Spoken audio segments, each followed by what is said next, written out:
बांग्लादेशियों का अपडेट यह है कि ये लोग बातों में जीतना चाह रहे हैं। 145 करोड़ की आबादी से बातों में जीत करके कुछ मुट्ठी भर बांग्लादेशियों को लगता है कि ये बातें करेंगे और हम सब लोग इनकी सुनते रहेंगे। खैर कोई नहीं, बाप बेटे का रिश्ता ऐसा ही होता है। बेटे को लगता है कि अब वो सियाना हो रहा है तो बाप उसको सीरियसली लेने लगेंगे, और बाप जब सीरियसली लेने लगेंगे तो बेटा बाप से मुंह भी फुलाता है। लेकिन कई बार बाप जो है वो लपिया देते हैं। अब वो बात बच्चे भूल जाते हैं, उन्हें लगता है कि वो बड़े हो गए हैं। हाल ही में इस बेटे ने नया रूप लिया है जिसका नाम मोहम्मद यूनुस है, और मोहम्मद यूनुस बाप के जूतों में पैर डालकर देख रहे हैं। कहते हैं कि जब बाप के जूतों में बच्चों के पैर आने लगते हैं तो बाप उन्हें थोड़ा सम्मान देके बात करते हैं।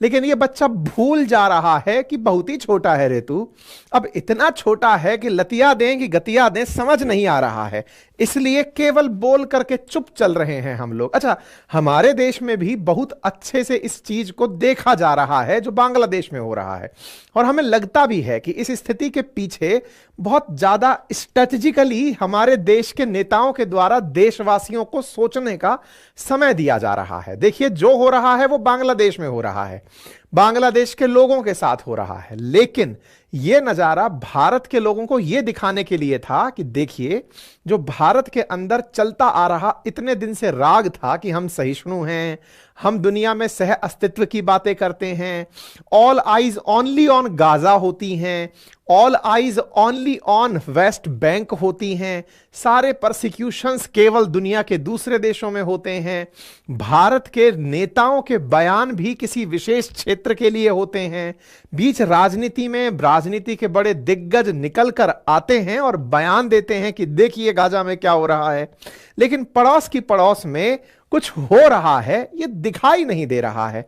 तो मुझे लगता है कि आज हमारे देश के हुक्मरान जो हैं, भारत सरकार इस मामले पर केवल इसलिए शांत है कि एक बार देख लो। हम तो बहुत दिन से कह रहे थे कि कुछ हो रहा है, कुछ हो रहा है, पर कोई देखे ही नहीं रहा था।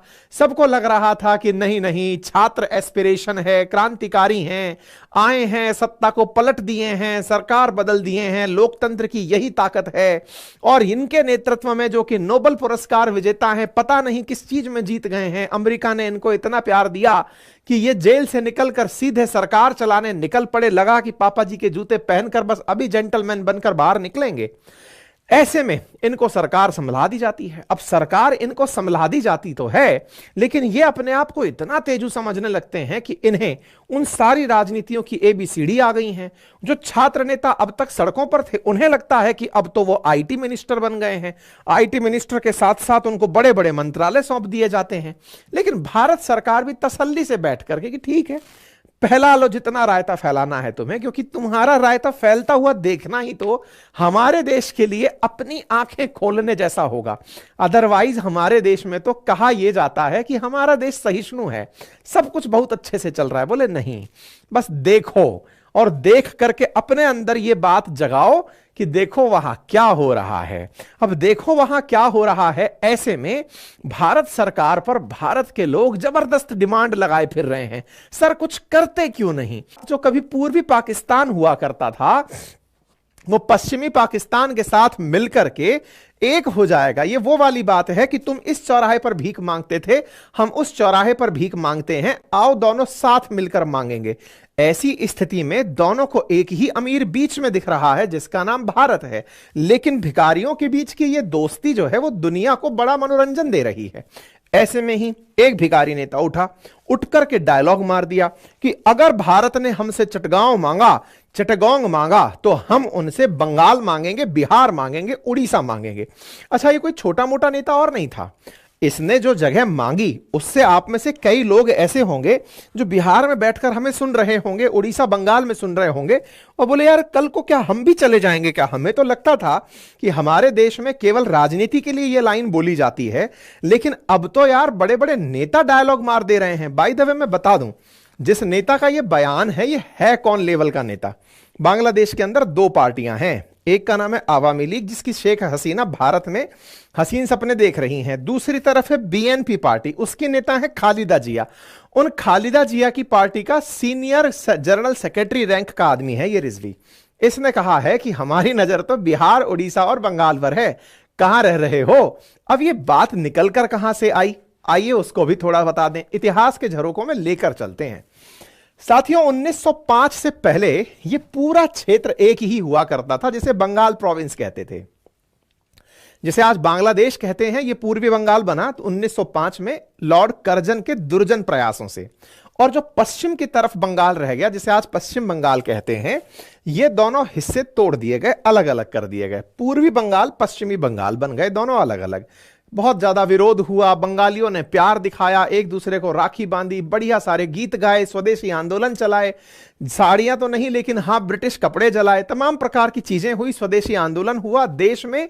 इस स्वदेशी आंदोलन ने काफी पकड़ना चाहिए, लेकिन उस समय की कांग्रेस यह नहीं चाहती थी कि बंगाल का स्वदेशी आंदोलन पूरे भारत में फेंके, भारत में फैले। इस बात को लेकर कांग्रेस के अंदर ही दो धड़े बट गए। एक धड़ा वो था जो यह चाहता था कि यह आंदोलन केवल यहीं तक सीमित रहे, उसे नरम दल कहा गया कांग्रेस का। एक धड़ा इसमें से था लाल बाल पाल का, जिसे गरम दल का नेता कहते हैं। उन गरम दल के कांग्रेसियों का मानना था कि यह स्वदेशी आंदोलन पूरे भारत में जाए और अंग्रेजों के खिलाफ बड़ा मुहिम बनकर निकले। इस बात के लिए कांग्रेस में 1907 के अंदर स्प्लिट हो गया। गरम दल के नेता चाहते थे स्वदेशी आंदोलन व्यापक हो, और नरम दल के नेता चाहते थे कि केवल बंगाल में रहे। खैर, इतिहास के झरोकों में थोड़ा और आगे झांकते हैं।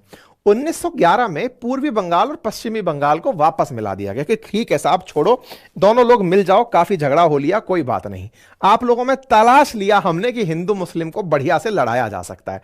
अच्छा, हिंदू मुस्लिम को बढ़िया से लड़ाया जा सकता है, यह बात अंग्रेजों को समझ में आ गई थी। इसीलिए उन्होंने पहले तो कांग्रेस बनवाई थी 1885 में, बाद में जाके 1906 के अराउंड उन्होंने अपने बांग्लादेश के ध्यान में रखते हुए ढाका के नवाब के साथ मिलकर मुस्लिम लीग बनवाई कि हाँ भाई अब ठीक है, दोनों के लिए दो अलग अलग नेता बन जाए। कांग्रेस को टैग कर दो कि ये हिंदुओं की पार्टी है, और मुस्लिम लीग को टैग कर दो कि ये मुस्लिमों की पार्टी है। लेकिन उस समय की कांग्रेस मैच्योर थी, वो शुरुआत में ही ये कहने लग गई थी कि हम सबकी पार्टी हैं, हम किसी एक धर्म की पार्टी नहीं है। लेकिन उस समय अंग्रेज चाहते थे कि नहीं, टैगिंग के साथ चलो, तभी आनंद आएगा, तभी मुसलमानों को अलग देश मिलेगा, और वो हुआ भी।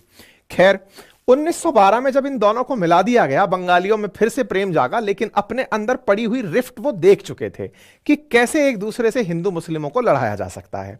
1912 में इस बंगाल प्रोविंस में से फिर उड़ीसा और बिहार को अलग किया गया। 1912 में, अब इस पॉइंट को याद रखिएगा, 1912 में इस बंगाल प्रोविंस से उड़ीसा को और बिहार को अलग किया गया। अब यही पॉइंट आप अगर ध्यान में रखते हैं तो ये उसी दिन की याद में है कि हम तो वो बंगाल हैं जिसने पश्चिम बंगाल, उड़ीसा और बिहार को साथ रखा था। तो बंगाल प्रोविंस अगर यूनाइटेड हो तब जाके आनंद हो। तो रिजवी साहब, आप सपने संभवतया 1912 तक ही देख पाए, हम थोड़ा और पीछे तक लौट जाएं तो आपका अस्तित्व भी ढूंढना ना पड़ जाए हमें। खैर, फिलहाल के लिए भारत के लोगों ने इनके यहां पर दो ही खंड करने का विचार किया है। उन दो खंडों में क्या खंड है? असल में जब आप बांग्लादेश को देखते हैं तो बांग्लादेश तटीय इलाका रखता है, काफी बड़ा, सुंदरवन डेल्टा के अंदर, बंगाल की खाड़ी के अंदर। इसके पश्चिम के अंदर एक क्षेत्र है, अगर आप उसे ध्यान से देखें तो पहचान भी लेंगे। देखिए, यहां पर अगर आपको नजर देखने का मौका मिले तो इस क्षेत्र को पहचाने तो यहां पर चिटगांग नाम से, चिटग्राम जिसे आप कहते हैं, वो पोर्ट है।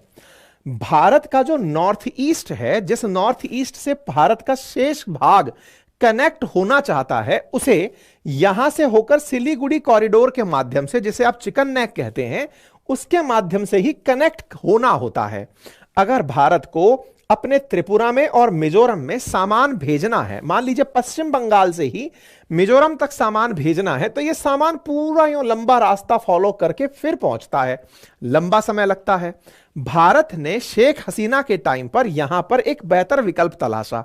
क्या विकल्प था वो? विकल्प यह था कि इनका ये जो चिटगांव है, जिसे चिटगांग कहते हैं, इस चिटगांव को, यहां के पोर्ट को भारत के उस हिस्से के लिए जहां की कनेक्टिविटी आसान की जाए, वहां के लिए प्राप्त कर लिया जाए। मतलब कोलकाता से निकल करके सामान पहुंचे चिटगांग, और चिटगांग से बस रास्ते से सामान त्रिपुरा और मिजोरम पहुंचा दिया जाए। ये इजी कनेक्टिविटी कहलाती। लेकिन जब भारत और बांग्लादेश के संबंध बिगड़ने लगे तो यहां पर भारतीय लोगों ने डिमांड करना शुरू किया कि बार बार हम क्यों चिकन नेक पर इतना फोकस कर रहे हैं, एक काम नहीं कर लें क्या? बोले बताओ। बोले ये वाला पूरा की पूरा पोर्शन यहां से जोड़ करके अपने पास ही ले लो ना, हमारी हेडेक ही खत्म हो जाएगी। बोले कैसे? बोले अगर ये हिस्सा हमें मिल गया तो भविष्य के लिए चिकन नेक की टेंशन खत्म। बोले कैसे? बोले इधर देखो, अगर ये हिस्सा हमारे पास हो गया बांग्लादेश के अंदर से निकालकर, तो ये पूरा की पूरा हिस्सा हमारे नॉर्थ ईस्ट से कनेक्ट हो जाएगा और हमारे लिए सीधा बस कोलकाता से पानी के जहाज चिटेगोंग भेजने, उत्तर में हम अपने की तरफ सामान भेजते रहेंगे। ये चर्चाएं होने लगी। चर्चाएं कुछ और भी होने लगी और उन चर्चाओं में था कि बांग्लादेश में अगर हिंदुओं के साथ अत्याचार हो रहा है तो ये बांग्लादेशियों को नहीं भूलना चाहिए कि 1971 में पूर्वी पाकिस्तान को हमने ही एक नया देश बनाया था और अगर अब फिर से हम इंटरफेयर करने पर मजबूर हुए तो हम फिर से तुम्हें तोड़ करके एक और हिस्सा बना देंगे और उस हिस्से का नाम ही हिंदू देश रख देंगे। यह भी एक विकल्प है जिस पर अब भारत को विचार कर लेना चाहिए। मतलब भारत वालों ने विचार करते करते चिटेगोंग को अपने साथ मिलाने का विचार दे डाला और बांग्लादेश को इधर से तोड़ करके हिंदू देश बनाने का प्लान दे डाला। इस वजह से प्रभावित होकर के ये जो रिजवी जी हैं ये भड़क गए और इन्होंने भड़क करके कहा कि नहीं, हम तो बंगाल को 1912 से पहले का देखना चाहते हैं। उस समय सब एक हुआ करता था, हम वहां तक जाना चाहते हैं।